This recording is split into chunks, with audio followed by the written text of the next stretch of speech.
This honestly might be one of the best Audi motors they've ever made, because with the right bolt-ons and tune, you can make a reliable 500 horsepower. And to be honest, it's really not that hard. So in today's video, we're gonna break it down and I'm gonna give you the step-by-step guide to do that.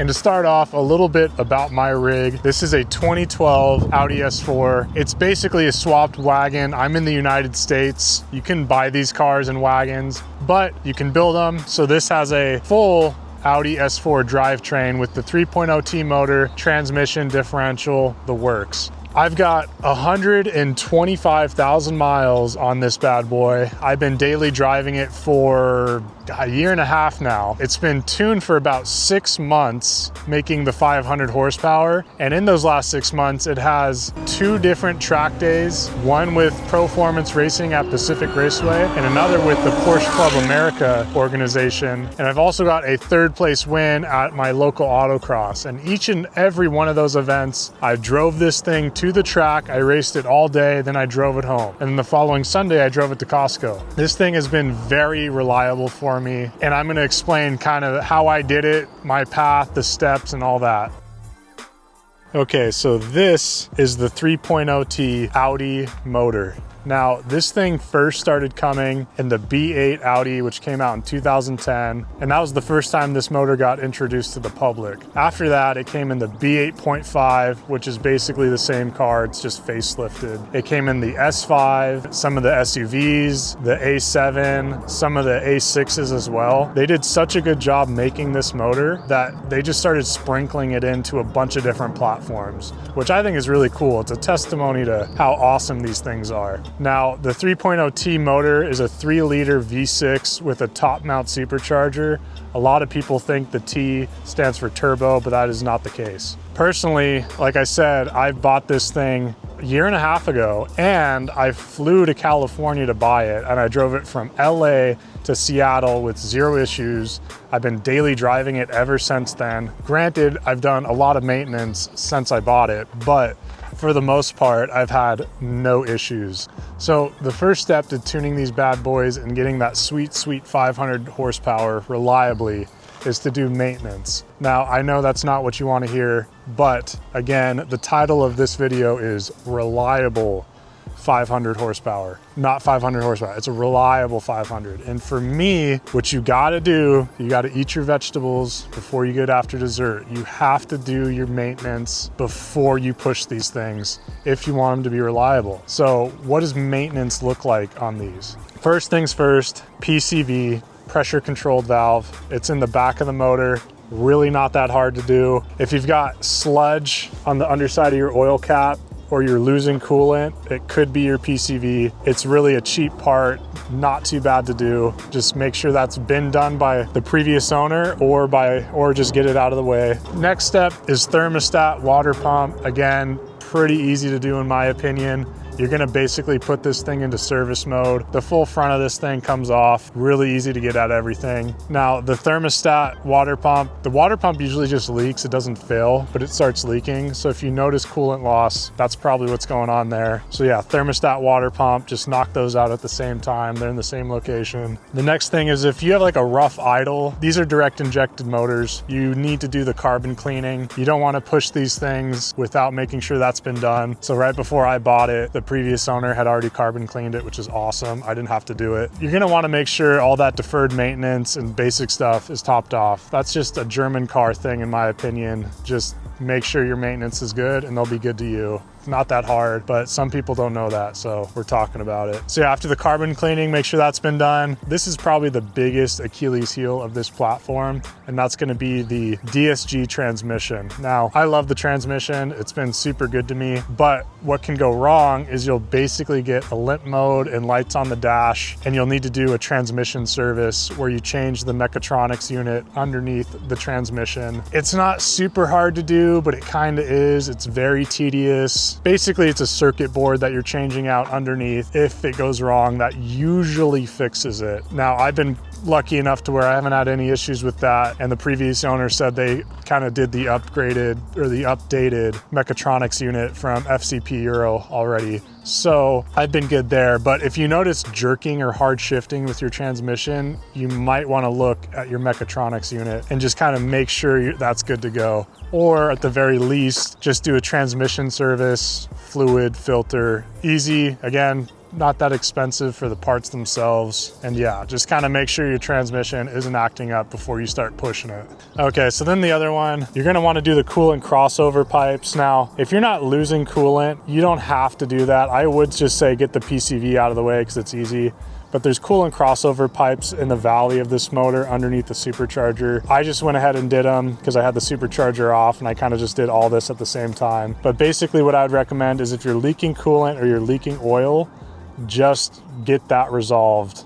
And you might see I'm leaking coolant, but we're not going to talk about that. I do as I say, not as I do. But anyways, valve cover gaskets can be a pretty common issue. Also, the oil filter housing themselves, I would upgrade that to an aluminum one, which is what I did. That's a very common leak. If you're noticing a leak on the back of the motor, very common.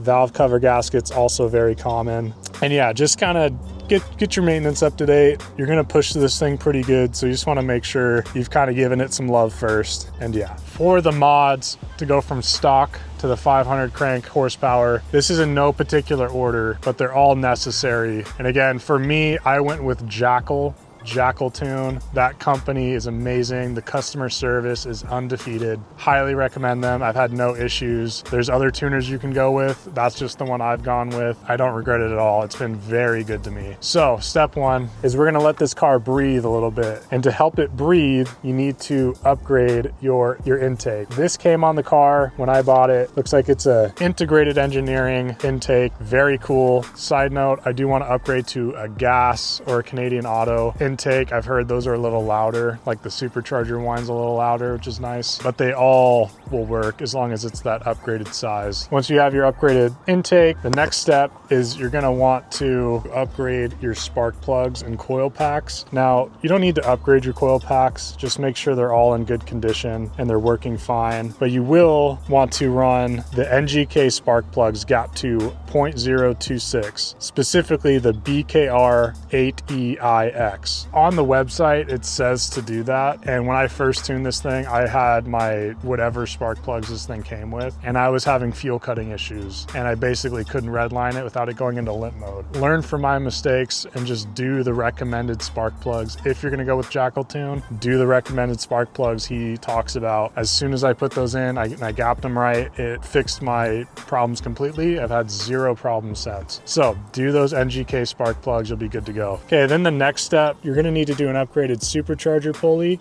or crank pulley. I personally just went with an upgraded crank pulley and I left my supercharger pulley alone. So for the stage 2 tune I have, you can do the 187 to 192 crank pulley is recommended, but you can also do a 57 millimeter supercharger pulley, but you can also do a 57 millimeter supercharger pulley. That works as well. So basically when you do the stage 2, you're not doing a dual pulley, you're just doing a single, which is one or the other. Again, I went with an ECS 187 crank pulley to achieve my single pulley setup. So yeah, do one of the two pulleys. It's recommended that you do the crank pulley and you leave the supercharger pulley alone for stage 2. Next step, heat exchanger, highly recommended. Once you start making more power and you're pushing this platform, this heat exchanger is going to keep your car cool. This is the Merc Racing. It's the best bang for your buck heat exchanger. It is absolutely massive and it's way taller than the factory one. I've had zero overheating issues with my setup. And again, multiple track days, so very happy with it and how it performs. And yeah, so again, this isn't required, but I would also do high flow cats or test pipes, basically cat delete. I ran the stage 2 tune for about 2 months before I did a full custom exhaust, which there'll be a video on it right here. And basically when I took my stock catalytic converters out, the passenger side one was disintegrating, which can totally grenade these motors. So you need to either delete the cats or do a high flow one. If your cats are in good condition, you got low miles, you can probably get away with it, but I wouldn't push that too much because that can grenade these motors. So take that for what it's worth. It's going to be up to you, but again, reliable 500. And then this isn't also super necessary, but on forums, the previous owner actually did this, but he removed the fender liner right here. I mean, you can see the tire.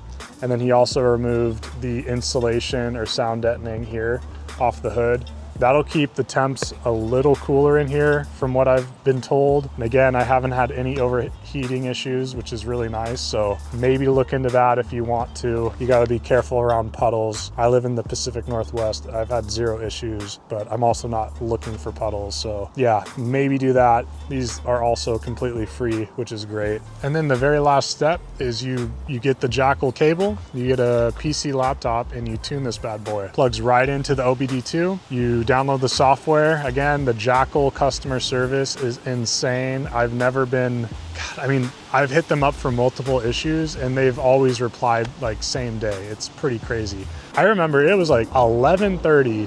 I had just gotten all these mods done on my Audi, and I had some friends over and we were trying to tune this thing that night, and I didn't have my password, and I texted or emailed Jackal and they replied within 15 minutes, super late at night on a Friday, and they got me my tune, and then we got to test it out and it was amazing. So again, I can't say enough good things about the Jackal customer service. 10 out of 10. But yeah, so once you get all that done, you know, should be fun. So let's take it for a spin.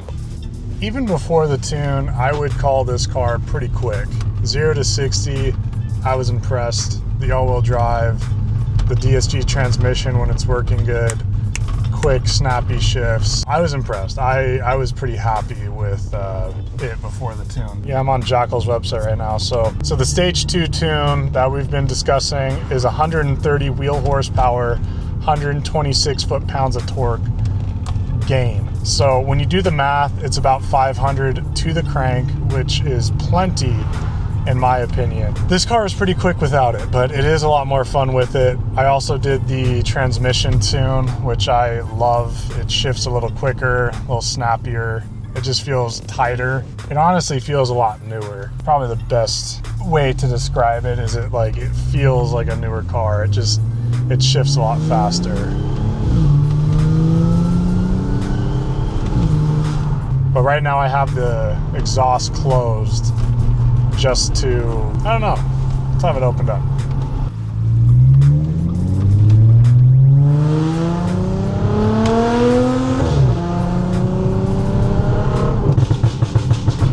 Yeah, Jackal also has a burble tune that is installed currently. It's kind of nice because you have to hold the gear for it to work, and you have to be over 3,000 RPM. So if you're in drive just cruising around, it's not gonna do that. But if you put it in manual mode and you hold the gears, it's definitely gonna do that.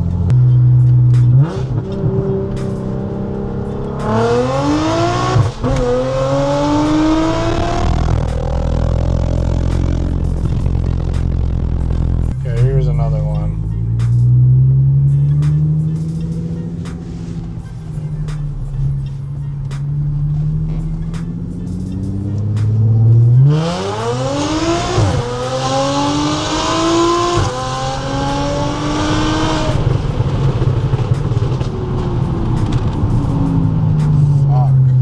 Yeah, so I'm gonna end the video right there. Definitely worth it.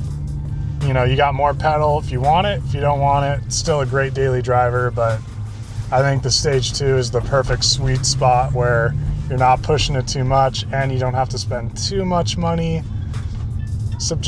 In my opinion, it's the most bang for your buck tune for this car is stage 2. You get the most amount of increase for the least amount of money. Stage 1 is kind of minimal return. Stage 2 plus is kind of like it starts getting expensive and you're only getting a couple more, you know, horsepower, where the stage 2 I feel like is the biggest jump. Bang for your buck, hard to beat. And yeah, if you guys have any questions about the tune, questions about just anything related to this, throw it in the comments. I'll 100% answer all those questions. Thanks for watching, and I'll catch you guys in the next one.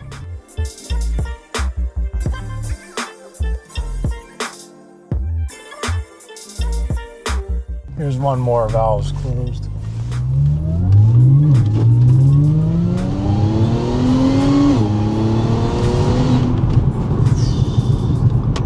So fucking